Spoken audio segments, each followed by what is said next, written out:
the bones where the ground is drawn. My friend and I, both hailing from Canada, were born in British Columbia.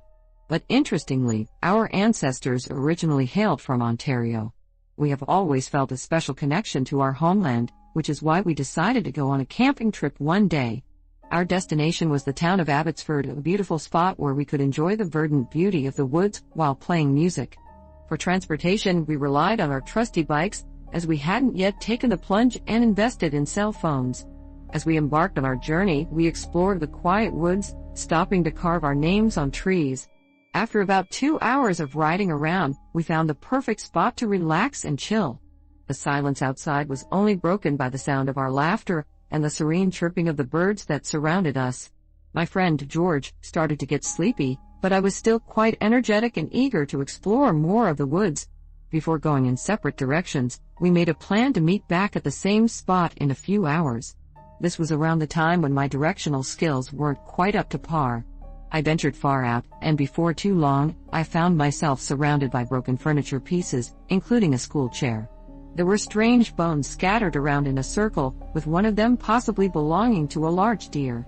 It was a sight that could have easily filled me with horror, but I was surprisingly calm. The only unsettling feeling was that somebody, or something, was watching me from a distance. I soon realized that I had to take the bones with me, and I gathered them in a box, without second-guessing my decision. When I met my friend again, I was filled with excitement and couldn't wait to show him what I'd found. But to my shock, George was trembling and looking absolutely terrified.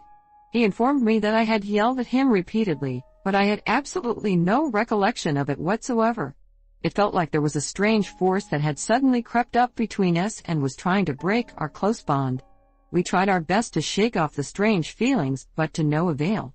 After we both got back home, we started to have nightmares. George dreamed of being in a school and encountering a creature in the woods that demanded the bones we had found.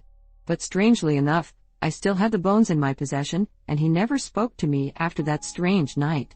I still feel something behind me, and my closest friends noticed I'm different. I had quickly grown a beard and my voice sounded lower. I can hear tapping at the windows during the night. This was a story I felt like needed to be shared.